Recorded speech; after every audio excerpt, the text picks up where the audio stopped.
Las voces se unen en una sola señal. RCR presenta Conexión 750 con María Alejandra Trujillo.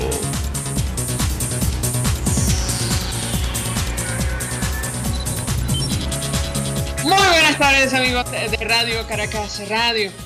Lo mejor de este miércoles 20 de febrero de 2018, todo el equipo que trabaja, 21 de febrero de 2018, todo el equipo que trabaja para ustedes a partir de esta hora los saluda, variada, abundante información que compartir y analizar como es costumbre la tarde de hoy. En 87% se ubicó la pobreza de ingresos en Venezuela en 2017 según la encuesta de condiciones de vida presentada hoy por las universidades Católica, Andrés Bello, Simón Bolívar y Central de Venezuela. Se calcula que 61,2% de los hogares en el país están en pobreza extrema. 8 millones de personas aseguran que, comen entre 2 o menos veces al día y 64,3% perdió 11,4 kilos promedio en 2017. Un dato especialmente revelador: 61,2% de los encuestados aseguró que se había acostado con hambre porque no había suficiente dinero para comprar alimentos. La pregunta que tenemos es: ¿de verdad el actual gobierno quiere permanecer 6 años más en el poder? ¿Para qué? Evidentemente se trata de una pregunta retórica. A las 5:30 hablaremos ampliamente acerca de este tema. En reunión conjunta, los ministros de Defensa y Exteriores de Colombia y Brasil abordaron la crisis de la migración de venezolanos a ambos países. La canciller colombiana María Ángela Holguín destacó la situación de hambre y de salud compleja de los venezolanos que llegan a su país. Lo comentaremos, como es natural, durante la tarde de hoy. Finalmente, la Mesa de la Unidad Democrática, además, anunció que no va a participar en las elecciones presidenciales adelantadas convocadas por el Consejo Nacional Electoral y anunció la creación de un frente amplio para articular acciones en demanda de cambio en nuestro país. Un dato: el gobierno inició ayer la venta de Petros. La pregunta que nos hacemos la tarde de hoy es: ¿resolverá esta iniciativa la profunda crisis económica que atraviesa el país? Lo comentaremos. Esto es Conexión 750. Comenzamos.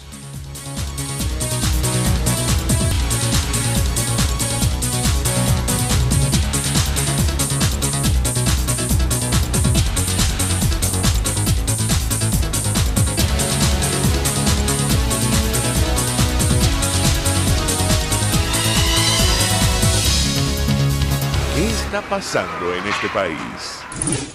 Y saludamos en línea telefónica a nuestro primer invitado. Se trata de José Toro Hardy. Él es experto petrolero, estuvo en la Junta Directiva de Petróleos de Venezuela, conoce perfectamente el sector. 1.000.000 de gracias por atendernos. Muy buenas tardes.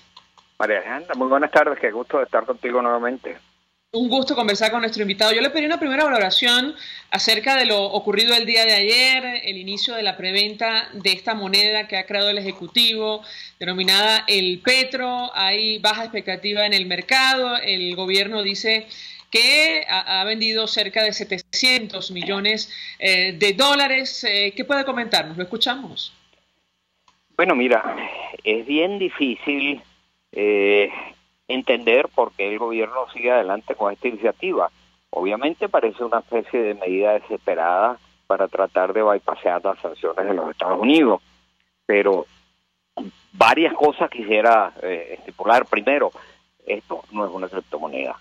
Cualquier parecido de esto con una criptomoneda es una coincidencia. Segundo, estuvo cargada de confusiones la emisión de la primera emisión esta del Petro.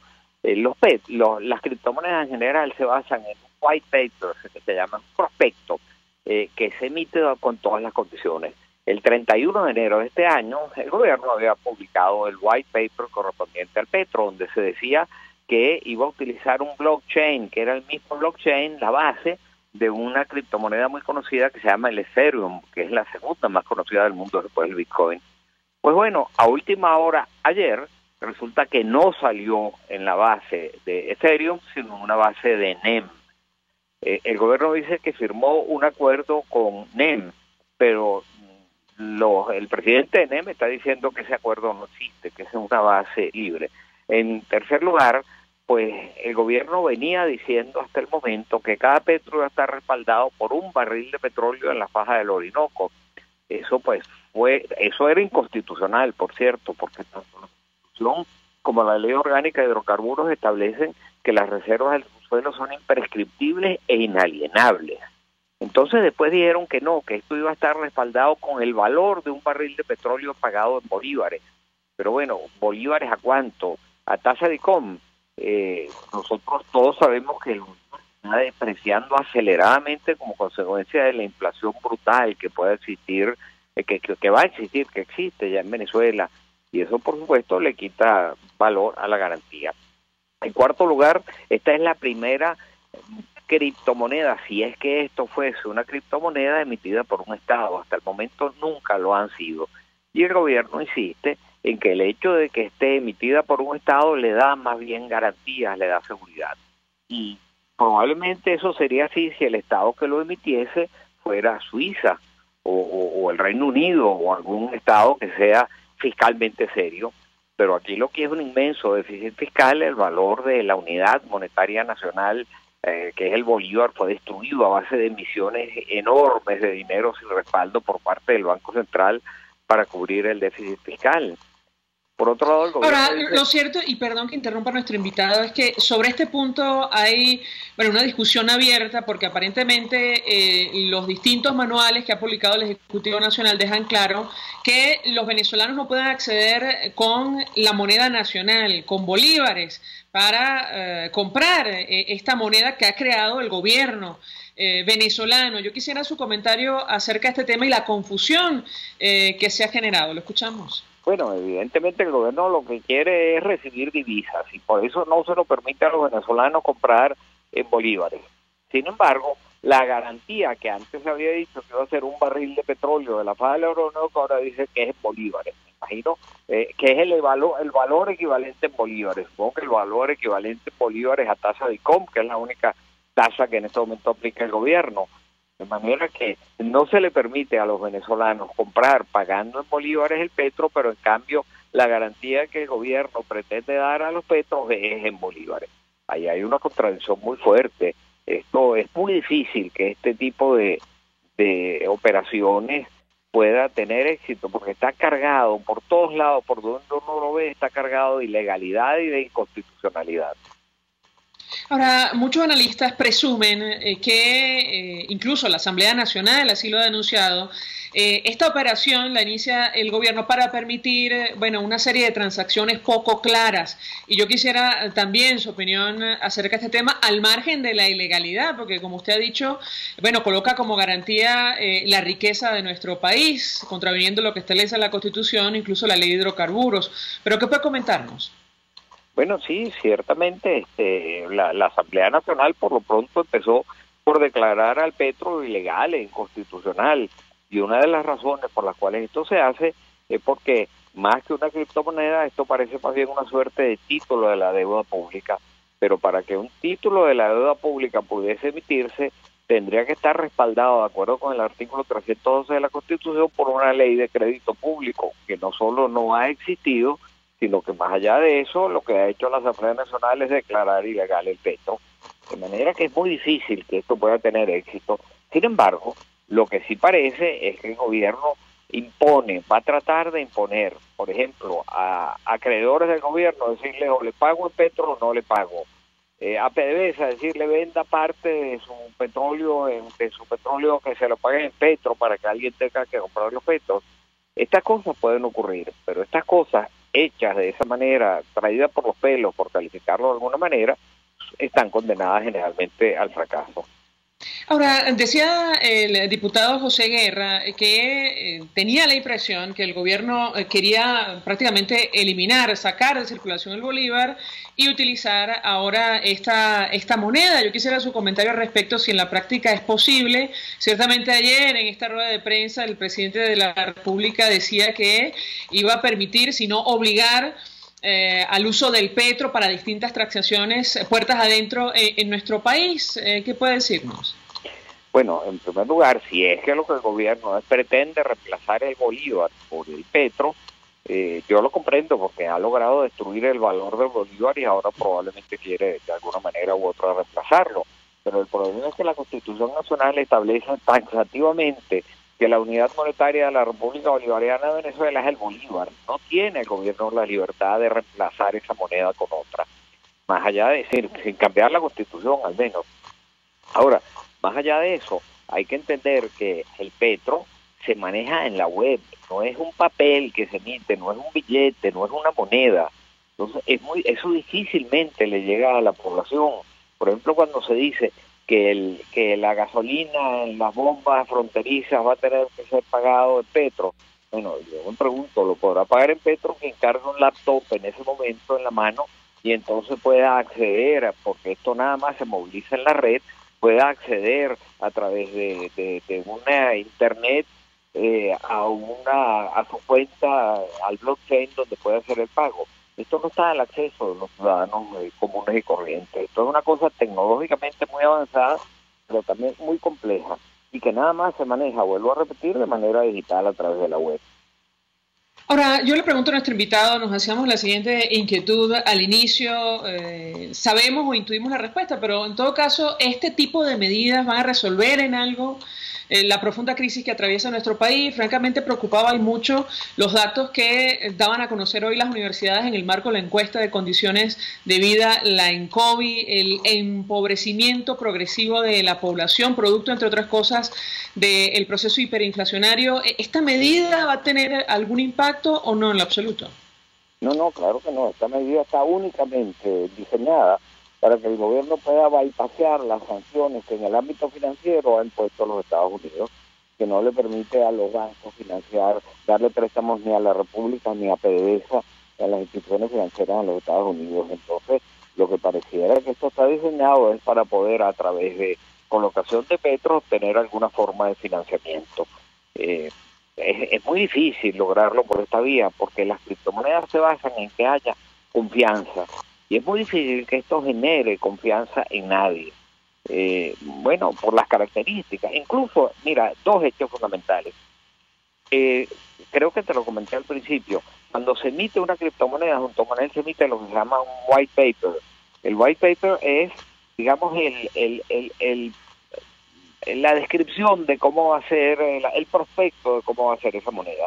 Allí se había señalado que la moneda se iba a emitir el petro en base a un blockchain, en base a una criptomoneda conocida como se llama el Ethereum. Bueno, a última hora, sin notificárselo a nadie, resulta que no apareció sobre la base del Ethereum, sino que apareció sobre la base del NEM, que es una criptomoneda muy poco conocida. Y eso confundió a todos los posibles inversionistas. El gobierno habla de que se colocaron 735 millones de dólares. Sin embargo, eso normalmente queda registrado a través de los blockchain, y el blockchain de NEM no registra de ninguna manera un monto de esta magnitud. De manera que esto está cargado de confusiones, de contradicciones, de ilegalidades, de confusiones. Es realmente confuso lo que está ocurriendo con esto. Parece como una especie de medida desesperada del gobierno. Finalmente yo le preguntaría a nuestro invitado, el presidente Nicolás Maduro acaba de decir que apoya la idea de celebrar megaelecciones en nuestro país, es decir, unir las presidenciales con unos comicios adelantados para elegir una nueva Asamblea Nacional. Yo quisiera su comentario, el impacto que va a tener en materia económica una decisión de esta naturaleza. En materia de financiamiento externo, incluso reconocimiento internacional, ¿cuál es su opinión? Bueno, esto lo que va a producir es un masivo desconocimiento internacional. La razón es muy sencilla. Los gobiernos se basan en dos tipos de legitimidad. Una es la legitimidad de desempeño, que lo que quiere decir es que un gobierno que tiene que gobernar en base a la Constitución y las leyes. Ese es un tipo de legitimidad que hace mucho tiempo el gobierno ya perdió. Pero hasta el momento pocos discutían que el gobierno contaba con una legitimidad de origen, es decir, que había sido electo en su momento. Bueno, si ahora pretenden adelantar unas elecciones al margen de la Constitución, en un periodo distinto, en un lapso distinto a que prevé la Constitución, recortando además el periodo de la Asamblea Nacional. Bueno, esto lo que va a perder va a ser que se pierda totalmente ya también la legitimidad de origen. Perdida la legitimidad de origen y perdida la legitimidad de desempeño, bueno, un régimen lo que pasa a ser considerado a nivel internacional es casi como un régimen forajido. Bueno, José Toro Hardy, gracias. Por cierto, ese calificativo es un calificativo en el derecho internacional, no es algo que no es peyorativo. No, y no es la primera vez que lo escuchamos, no hay ningún problema. Gracias por atendernos, acompañarnos estos minutos, expresando opinión. Nuestro invitado, José Toro Hardy, experto petrolero, estuvo en la Junta Directiva de Petróleos de Venezuela acerca de esta iniciativa del gobierno, esta moneda que algunos consideran es nuevo endeudamiento, que han denominado el petro, el impacto real que va a tener sobre la economía de nuestro país, que atraviesa una profunda crisis en este momento. Lo dicho por el presidente Nicolás Maduro hace algunos minutos, bueno, lo destacan las redes sociales. Él aseguró que va a haber adelanto de elecciones parlamentarias si lo decide la Asamblea Constituyente. Dice que va a ir a elecciones con o sin la Mesa de la Unidad. No es la primera vez. Lo advierte, bueno, habrá que ver cuáles son las consecuencias, lamentablemente, para nuestro país. Hacemos una pausa y ya venimos. Usted escucha Conexión 750 con María Alejandra Trujillo, solo por RCR 750 AM. Puede seguir nuestra programación a través de rcr.tv, la radio que se ve. Mensaje del ingeniero Enzo Betancourt, presidente del Colegio de Ingenieros de Venezuela. Estimados colegas, ingenieros, arquitectos y profesionales afines, el hombre es del tamaño de sus dificultades y siempre será capaz de vencerlo. En el año 2018 debemos trabajar para construir el país que nos merecemos todos los venezolanos. Siempre un paso adelante. Visita nuestro portal www.cib.net.be. Colegio de Ingenieros de Venezuela, construyendo futuro. En La Toscana Restaurante consentimos en grande. Ven y deja que nuestro nuevo chef le brinde un nuevo disfrute a tu paladar, con la tradicional gastronomía toscana y los más variados sabores mediterráneos. Bergomi de pollo, manzana y queso de cabra en una deliciosa salsa de estragón y tomates secos. Toda la excelencia y buen servicio. La Toscana Restaurante, para los paladares más exigentes. Avenida Páez, El Paraíso. Mensaje del ingeniero Kenick Navarro, presidente del FONPRES CIB. Apreciado colega ingeniero, arquitecto y afín, el Fondo de Previsión Social del Colegio de Ingenieros de Venezuela, FONPRES CIB, diseñó para la protección de tu salud el Sistema Integral de Previsión Social. El mismo tiene a tu disposición beneficios de la solvencia, asistencia primaria de salud, el plan de salud con coberturas de acceso VIP y la póliza internacional. Todos estos planes pensando en la protección de tu familia. Para mayor información visita fonprescibe.net.be. Colegio de Ingenieros de Venezuela, construyendo futuro. RCR 750 AM, porque lo bueno une.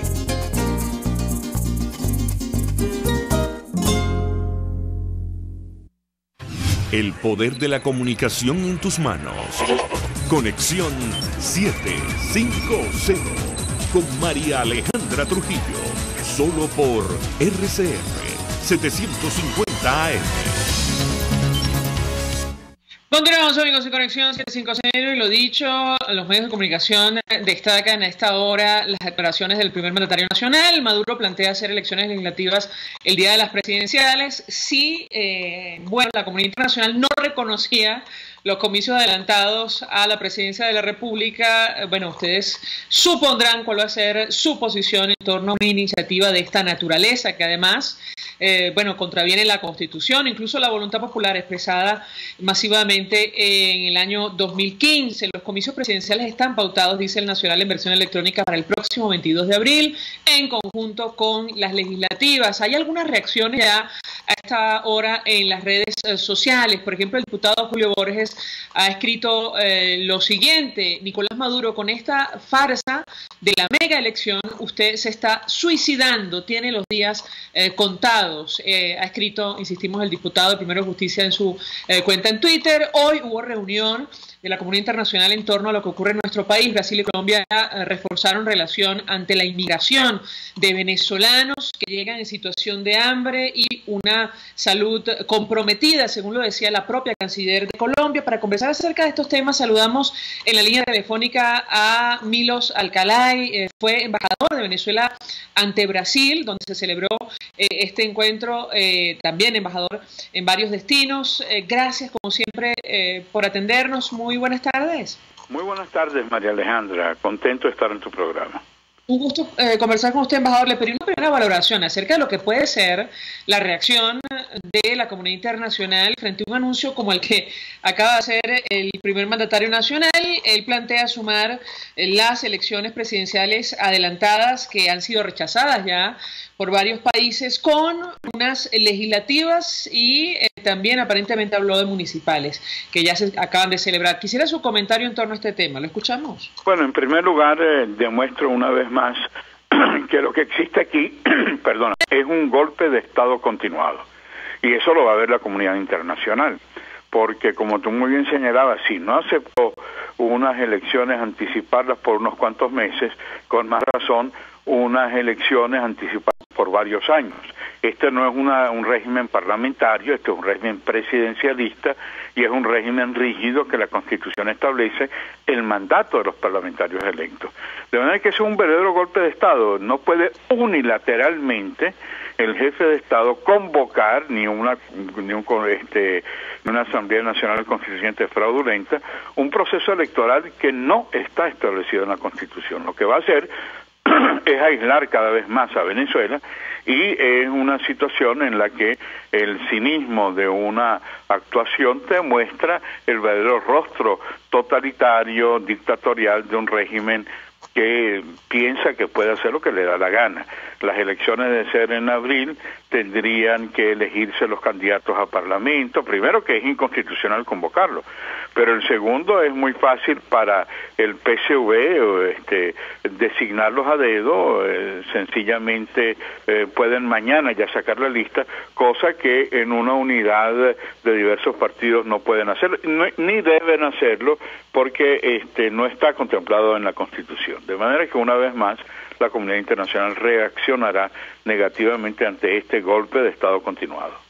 Ahora, embajador, ayer conversando con un abogado especialista en materia constitucional, él, comparaba esta amenaza del gobierno con lo ocurrido en países como Perú, lo que se conoció como el Fujimorazo contra el Congreso en ese país. Yo quisiera su comentario en torno a este tema, si usted le encuentra también similitudes o no, en lo absoluto.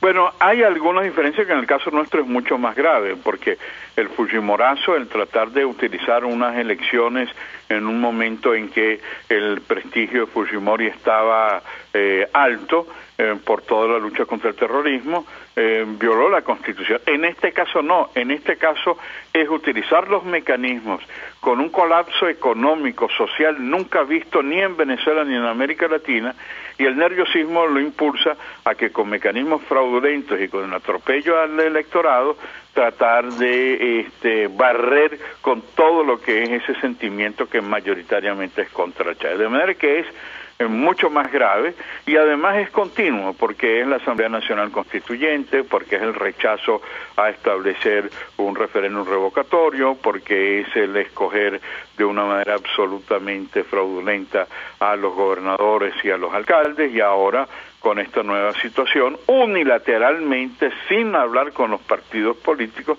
decide hacer unas elecciones de un vuelco dictatorial que muestra al mismo tiempo el nerviosismo de este gobierno, que sabe que es minoritario y que lo que tendría que hacer es prepararse para la transición y entregar el poder. Usted hablaba, embajador, del colapso económico en nuestro país y fue tema de discusión hoy entre los cancilleres de Brasil y Colombia. Ellos se refirieron a la crisis producto de la migración venezolana. También participaron en el encuentro los ministros de defensa de ambos países. Si me permite, vamos a reproducir un extracto de lo dicho por la ministra de Asuntos Exteriores colombiana, María Ángela Holguín, que se refería a la crisis migratoria en los siguientes términos. Yo quisiera escuchar su reacción.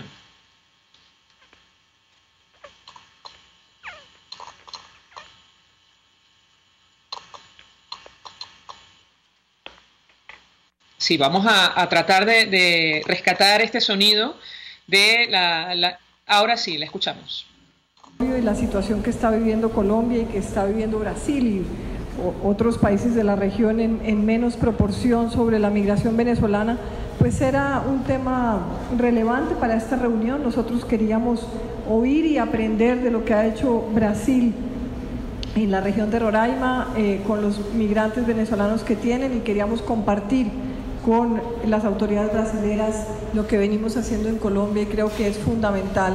En el objetivo que tenemos los dos es mantener las puertas abiertas, ayudarle a los venezolanos que están migrando en unas circunstancias difíciles, porque una cosa es cuando uno migra porque quiere ver nuevas oportunidades, trabajo, y se le abren las puertas en países, y otra cosa es la migración que estamos viendo de los venezolanos en situación de hambre, en una situación de salud compleja, con realmente muchos problemas. Esto genera aún un mayor reto para cada uno de nuestros países, y queríamos compartirlo, y yo creo que trabajar juntos, porque el objetivo es el mismo, es poderle dar a esa población venezolana lo que cada uno de nosotros podamos, pero que puedan estar en un país que los acoge, en un país que les da las condiciones para que puedan vivir tranquilos. Ministro, embajador, gracias. Creo que vamos dice a ver la canciller si logramos que llegan en condiciones de hambre y con salud comprometida. Si el gobierno decide radicalizarse, seguramente la crisis migratoria va a empeorar. Yo quisiera su comentario ante esta posibilidad, y lo dicho por la ministra María Ángela Holguín. ¿Lo escuchamos?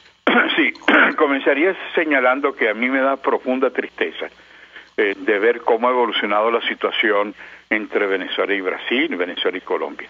A mí me tocó ser embajador en Brasil, como tú señalabas, y veía cómo estas reuniones en Brasil o en Colombia era para buscar cómo identificar los mecanismos de integración. El ministro Pompeyo Márquez, que era el ministro de Estado para la integración fronteriza, ¿cuántas veces viajó para ver la integración vial, la carretera BR-20 con la llegada hasta Caracas? O la integración, se reunían con Fernando Enrique Cardoso sobre la integración comercial, o la integración petrolera, o la integración energética, o la integración de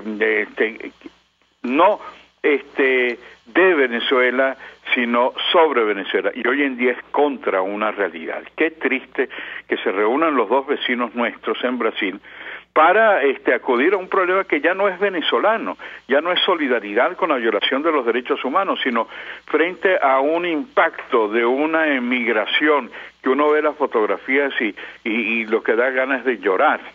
Una situación más grave que la de Siria. Colombia ha enviado a expertos para ver cómo utilizar el drama, cómo en Turquía se soluciona el problema de los refugiados. Brasil lo envió a Siria. Es decir, Venezuela sigue siendo el epicentro, pero no sobre cómo mejorar la integración, sino cómo proteger a esos países de las consecuencias de un gobierno que no quiere, que juegue la política avestruz y no quiere reconocer su fracaso, porque lo grave es que cuando uno oye a los voceros del gobierno dice, aquí eso es mentira que hay emigración, aquí es mentira que hay refugiados, aquí son uno u otro que se va, o otros ministros como Iris Varela, que es vergonzoso escuchar a un ministro del gobierno que diga que los que se fueron, menos mal que se fueron y que no regresen más nunca. Eso es triste, porque es no querer a Venezuela y a los venezolanos, y eso tiene que ser materia de preocupación, porque mira que no son solamente las cancillerías, sino los ministros de defensa, Jungmann y el ministro de Defensa de Colombia, que ven un problema de seguridad interna. Eso ya no es solamente solidaridad con Venezuela, sino preocupación por lo que Venezuela está generando a través de esta increíble éxodo de venezolanos en busca de mejor calidad de vida. Gracias, embajador Milos Alcalay, por atendernos, acompañarnos estos minutos expresando opinión acerca de la posición asumida por la comunidad internacional en torno a lo que va a ocurrir en nuestro país el próximo 22 de abril, incluso esta idea que ha surgido en el seno del gobierno de adelantar comicios legislativos también para el mismo día, y la crisis humanitaria real que se está viviendo en las fronteras de Venezuela producto de la migración que huye de la crisis, del deterioro en nuestro país. Hasta ahora hacemos una pausa y ya venimos. Estás en sintonía de Conexión 750. Solo por RCR 750 AM. Sintonícenos a través de Periscope, @RCR750, la radio que se ve. Mensaje del ingeniero Ramón López, vicepresidente del Colegio de Ingenieros de Venezuela. Apreciado colega ingeniero, arquitecto y profesional afín, el sistema de salud venezolano no presta la atención requerida y la altísima inflación encarece notoriamente este servicio. Es por ello que el Fondo de Previsión Social del CIP te ofrece un servicio de salud seguro, confiable y accesible, con amplia cobertura. Para mayor información visita el portal www.cib.net.be. Colegio de Ingenieros de Venezuela, construyendo futuro. El mejor hervido, sancocho, mondongo, sopa de pescado, mariscos en Caracas te lo ofrece solo el restaurante Los Pilones. Por eso lo piden hasta para llevar, por su rico sabor y aroma criollo. Acércate a Las Mercedes frente al Tolón y disfruta lo tuyo. Restaurante Los Pilones, auténtico sabor criollo. Mensaje del ingeniero José Peraza, tesorero del FONPRES CIB. Estimado colega ingeniero, arquitecto y profesional afín, el Colegio de Ingenieros de Venezuela y el Fondo de Previsión Social, preocupado por la salud de tu familia, ha diseñado un sistema de salud integral que coloca a tu disposición y que contiene asistencia primaria de salud, ambulancia, hospitalización, cirugía, oftalmología, dermatología, fisioterapia, psicología, odontología, farmacia y funerario. Para mayor información, visítanos a nuestros portales cib.net.be, fonprescib.net.be, Colegio de Ingenieros de Venezuela, construyendo futuro. RCR 750 AM, porque lo bueno une. La Academia de Ciencias Físicas, Matemáticas y Naturales en su centenario presenta El progreso tiene su ciencia. Hoy presentamos el cambio climático y su potencial impacto en la actividad agrícola de Venezuela. Algunos modelos sobre el cambio climático predicen que en Venezuela la temperatura promedio podría incrementar hasta 5 grados centígrados para finales del siglo XXI si las tasas globales de emisión de dióxido de carbono no se reducen. ¿Cómo podría incidir este calentamiento en la actividad agrícola del país? Una de las consecuencias potenciales más perjudiciales del cambio climático es la expansión de las zonas secas, que actualmente cubren cerca del 41% de la superficie terrestre. En Venezuela, las zonas áridas representan un 17% de nuestro territorio y están localizadas principalmente en la zona norte del país, donde la producción agrícola se ha concentrado históricamente. Según Ernesto Medina y Grisel Velázquez, del Instituto Venezolano de Investigaciones Científicas, e Ismael Hernández, del Instituto de Zoología y Ecología Tropical de la UCB, bajo el escenario descrito, para 2050, las zonas secas del país incrementarían su extensión en cerca de 221 kilómetros cuadrados.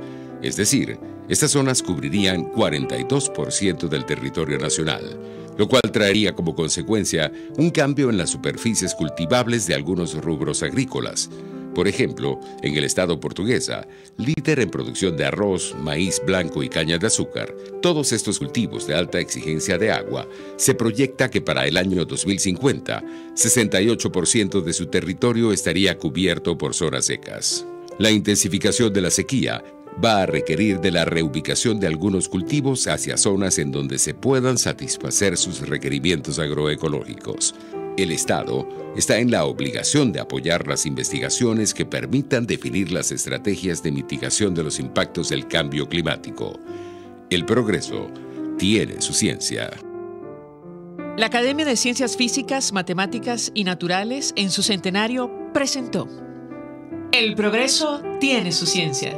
Para más información, www.acfiman.org.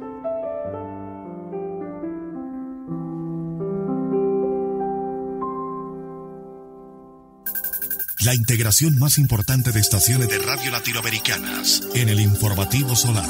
Informativo Solar. Venezuela. Desde Radio Caracas, Radio Bolivia. Bolivia, no sé. Perú. RPP Noticias. Ecuador. Radio Quito y quienes hablan y Colombia. Saludos cordiales desde Bogotá. El tema integradas en el Informativo Solar. Sociedad Latinoamericana de Radiodifusión. Informativo Solar. De lunes a viernes a las 11:55 de la mañana, solo por RCR 750 AM. María Alejandra Trujillo te acompaña en Conexión 750, solo por RCR 750 AM. Claro y raspado.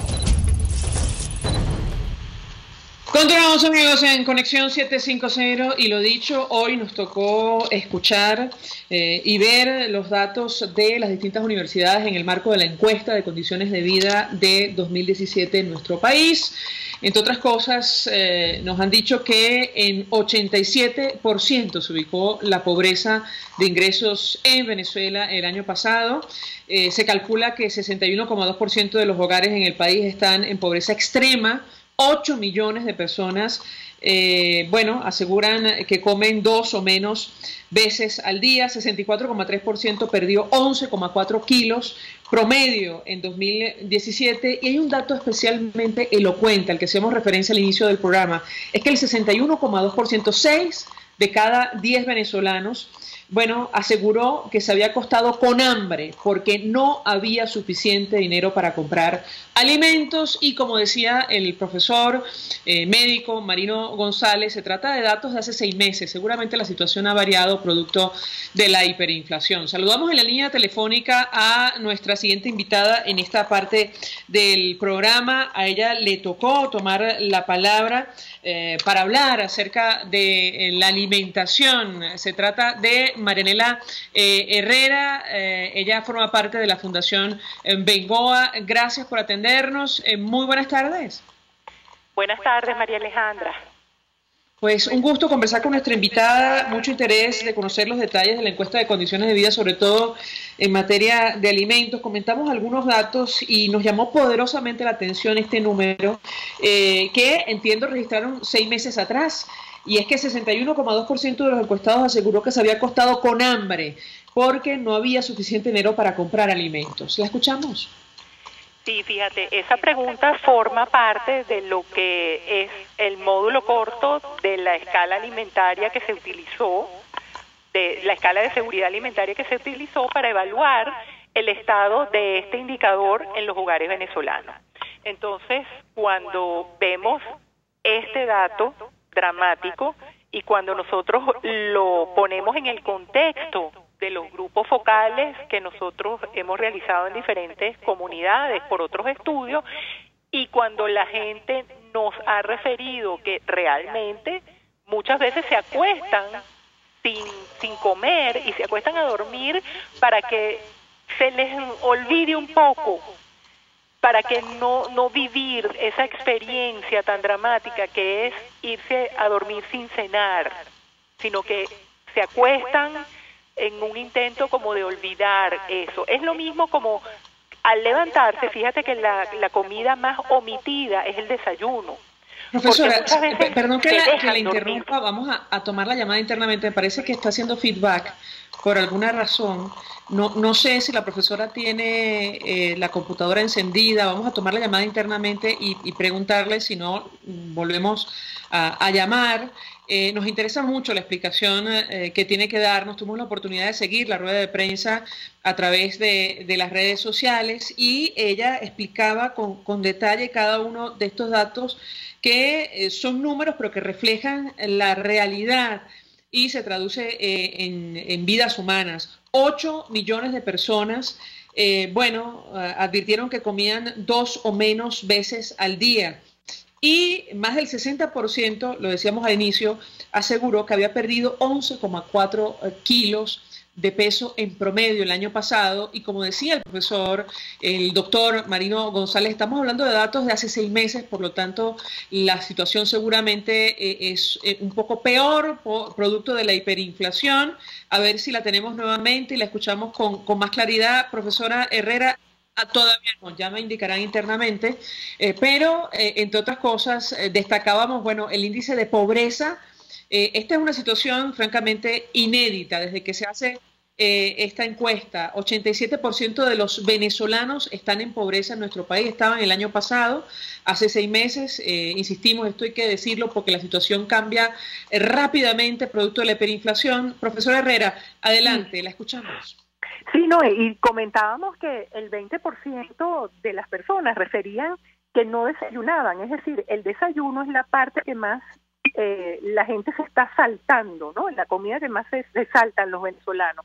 Eso tiene que ver porque, sobre todo en los hogares, la gente se queda como durmiendo un rato más, a ver si se despierta más tarde, entonces almuerza y se le pasa como más rápido el día, sin esa angustia de qué es lo que voy a comer para el desayuno, para el almuerzo, para la cena.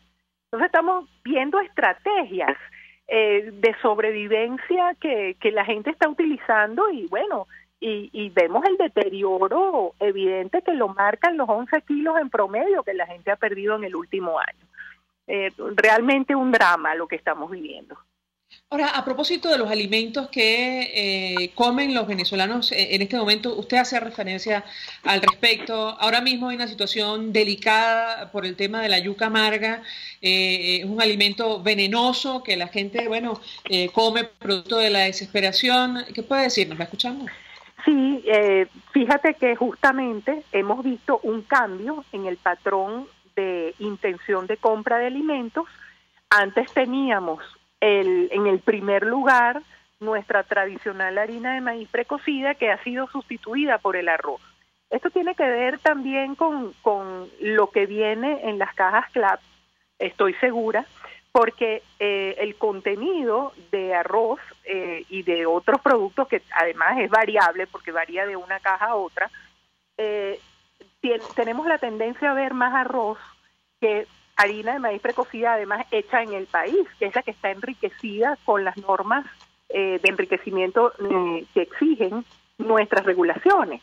Entonces vemos este cambio en el patrón. Ahorita el cereal más consumido o el que se pretende consumir más es el arroz y el aumento exagerado en la intención de compra de tubérculos, que lo vemos claramente y no es de extrañar, ya sabemos de los temas de la yuca, hemos hecho arepas de yuca, la gente no está trabajando bien la yuca, que es venenosa y eso hay que aclararlo, la gente tiene que tener cuidado, no porque no se pueda consumir, nosotros comemos casabe y el casabe está hecho de la yuca amarga, pero para consumir casabe hay que trabajarlo bien, hay que procesarlo bien.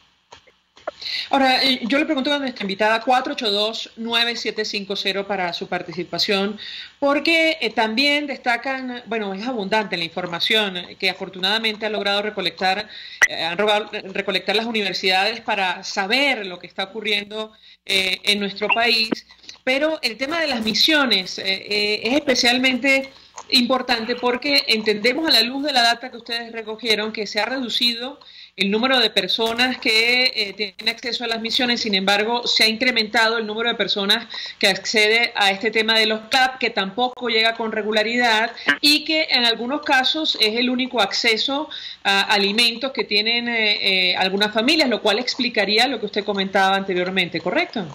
Exactamente. Y fíjate que hoy en la presentación de la profesora María Gabriela Ponce sobre pobreza y misiones, nos quedaba bastante claro que realmente el único, no sé si llamar esto programa, porque en la definición de un programa social, aquí hay varios elementos que no están presentes, pero si intentáramos decir que hay un programa social de emergencia, sería que es el único, porque ya vemos en la frecuencia de utilización de otras misiones que en el pasado existieron, como Mercal, como Barrio Adentro, como otro tipo de misiones. La única que realmente tiene presencia y una frecuencia más elevada es el uso de este programa CLAP, que además es inconsistente, no está adaptado a las necesidades familiares, porque hasta donde podemos saber, no está adaptado al número de personas que pueden consumir de esa caja en un hogar. Si yo le doy a alguien una caja que tiene 2 paquetes de arroz, 2 paquetes de harina, 2 latas de atún y 4 paquetes de pasta, por decir algo, y yo se lo doy cada 2 meses a una familia que tiene 8 personas, es muy evidente que esto es insuficiente. Tenemos oyentes que se comunican a través del 482-9750. Hablamos en esta parte del programa a propósito de los datos que daban hoy a conocer las universidades en el marco de la encuesta de condiciones de vida año 2017. La señora María Díaz nos llama desde Sucre. Muy buenas tardes. Buenas tardes, María Alejandra. Quería decirte que yo, por ejemplo, soy una persona de 80 y tantos años. El tanto es muy largo. Pero yo necesito de una alimentación diferente a una persona normal y corriente que puede comer cualquier cosa. Yo compraba un polvo, bueno, lo puedo nombrar, no soy, que me sustituía un poquito de la proteína que no estoy consumiendo porque yo dependo de una pensión. La pensión es 340.000 bolívares. Un cartón de huevo vale 500.000 bolívares, etcétera, etcétera. Entonces yo no puedo consumir proteína. Ahora resulta que un autobisoy cuesta 400 y pico de 1.000 bolívares. En la carne 400. Y total, yo lo que puedo hacer con esa pensión, no puedo hacer ni una comida diaria. No me da ni para comer una comida diaria. Ustedes podrán sacar la cuenta qué puedo entonces yo comer, con qué podría yo alimentarme, porque yo no tengo otra cosa de donde depender, pues. Entonces, ¿cuántas personas pasa lo mismo que yo? Yo he rebajado ya como 12 kilos. Entonces, que llamaba al señor Maduro que por favor que se ocupe de los pensionados y que se olvide de la parte privada, que resuelva su problema con sus empleados, pero que se ocupe de nosotros los viejos, que no tenemos ya otra posibilidad. Gracias y buenas tardes. Gracias, señora María. Bueno, esto refleja lo que está ocurriendo en nuestro país. Ya le voy a dar la palabra a nuestra invitada para contestar. José Rivas nos llama desde el silencio. Buenas tardes. Señor José, buenas tardes. No escuchamos al señor José. Le doy la palabra a Marinela Herrera para responder a la señora. Señor José, adelante, le escuchamos. Alejandra, saludo y a la invitada, a la licenciada presente, también saludo. Bueno, simplemente lo que se está viendo, lo que estamos viendo ahorita es a los muchachitos, el gobierno le está dotando de unos morralitos de colores, ¿no? Pero yo recuerdo que en la Cuarta República a los jovencitos y a los adultos en los liceos le daban un cuartico de leche o un vaso de leche, y eso por lo menos le mantenía, ¿no? Por lo menos era un paliativo, veo, para por lo menos alimentarse. Hoy en día mucha gente observa, no solamente yo, que los muchachitos van a la escuela, pero vemos que están desnutridos, se les bota el vaso de leche, es decir, no se les da nada. Entonces, ¿cómo pueden unos niñitos o los muchachos del liceo, de la universidad, cómo pueden ellos superar, en pensar, estudiar, analizar, si no están bien alimentados? O sea, es lo que se pregunta a la gente. O sea, ¿cómo es posible que estos niñitos o esos jóvenes vayan al liceo o al colegio sin alimentarse? Porque acostarse sin dormir, bueno, imagínense cómo la mente, cómo el cerebro puede pensar. Muchas gracias. Gracias. De esto hemos hablado con nuestra invitada en otras oportunidades. ¿Qué contestan los oyentes? Sí, realmente esto es una prueba más de la data que se ha recopilado en ENCOVI. Es una data que además pone en contexto mucho de lo que está ocurriendo. Comprendemos perfectamente lo que decía la señora que llamaba desde Sucre. Es una pobreza de ingresos, ¿verdad?, que no permite el acceso a los alimentos. O sea, hoy leía que un cartón de huevos está en 500.000 bolívares. Yo personalmente no he comprado desde hace rato un cartón de huevos. Es insólito. Y si además de eso le sumas todo lo que tiene que pagar una persona, un cartón de huevos, 2 paquetes de arroz, un paquete de harina de maíz, tiene que pagar el pasaje para ir a trabajar, ¿cómo hacemos? ¿Cómo hacemos? De verdad es una situación sumamente dramática y que afecta obviamente al no tener un ingreso digno, decente, que se acople con las necesidades de los hogares, pues entonces caemos en esta situación de inseguridad alimentaria. Lo primero que hay que hacer para proteger la seguridad alimentaria del hogar es proteger el ingreso del hogar. Ahora, profesora, creo haber escuchado durante la presentación de la encuesta de condiciones de vida que ustedes han registrado que en algunas familias numerosas incluso deciden qué niño le toca comer. Esto es cierto, y lo uno con la inquietud que expresaba el señor Rivas hace algunos minutos, es decir, para el crecimiento, dejar de comer o incluso la desnutrición tiene un impacto que en algunos casos es irreversible. ¿Qué puede comentarnos? Sí, esto es otro de los dramas a los que se ve expuesta nuestra población, porque cuando tenemos una madre en situación desesperada, que además tiene que decidir cuál de sus hijos alimenta en el día de hoy y mañana le tocará el turno al otro, y eso no me lo contó nadie, eso lo experimenté, lo viví yo en un grupo focal de investigación cualitativa que hicimos en un barrio de Caracas hace unas semanas atrás. Entonces, eso es dramático. ¿Cómo vas a poner a una madre a decidir cuál de sus hijos va a alimentar?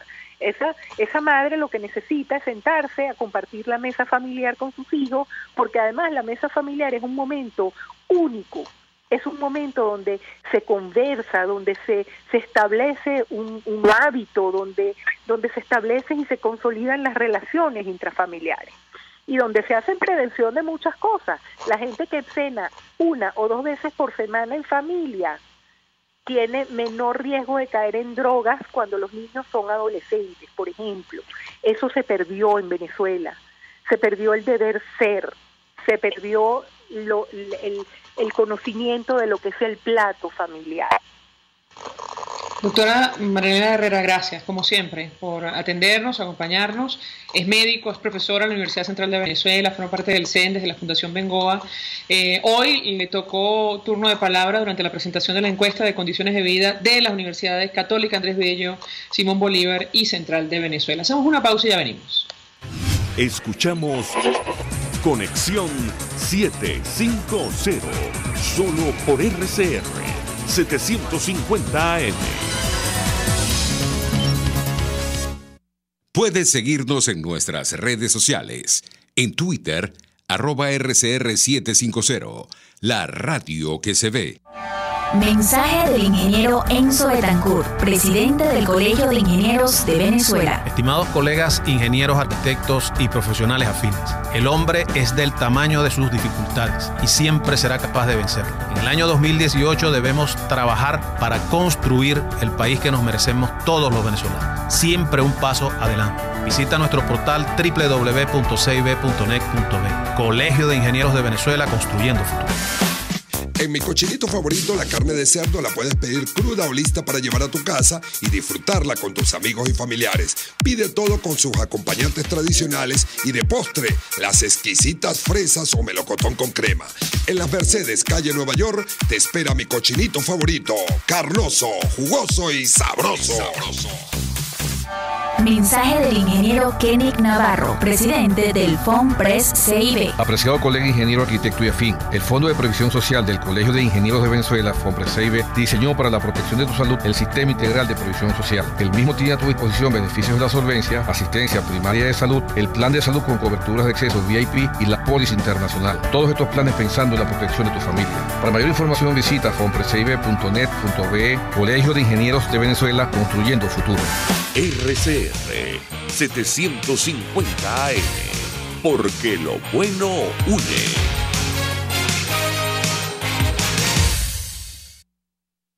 El poder de la comunicación en tus manos. Conexión 750 con María Alejandra Trujillo, solo por RCR 750 AM. Continuamos, amigos, en Conexión 750. Cerramos con algunos mensajes que nos llegan a través de las redes sociales, a través del Twitter. Rosmary González nos dice: el ministro Arreaza desde Guinea Ecuatorial llamó, hermano, a su presidente que tiene 37 años de tiranía y eliminó a la oposición. Oscar Molina dice: yo soy una persona de 53 años. Cuando estaba en primaria nos daban un cuartico de leche y a veces 2. Estaban 2. Bueno, justamente nos preguntábamos al inicio del programa, a la luz de estos datos, 87% de pobreza ¿De verdad el gobierno quiere permanecer 6 años más en el poder? Evidentemente, era una inquietud absolutamente retórica. Nosotros nos despedimos, lo hacemos en nombre de Jaime Nestares en la Dirección General de la Estación, en la gerencia de producción Willy Zarcaya, en la producción Selene Pérez, en la asistencia Luis Vargas, en los controles Eduardo Llanes, quien tuvo el inmenso placer de acompañarles, María Alejandra Trujillo. Los dejamos con la entrevista. El Colegio de Ingenieros de Venezuela y el Fondo de Previsión Social del Colegio de Ingenieros de Venezuela presentaron. RCR presentó Conexión 750 con María Alejandra Trujillo, solo por RCR 750 AM.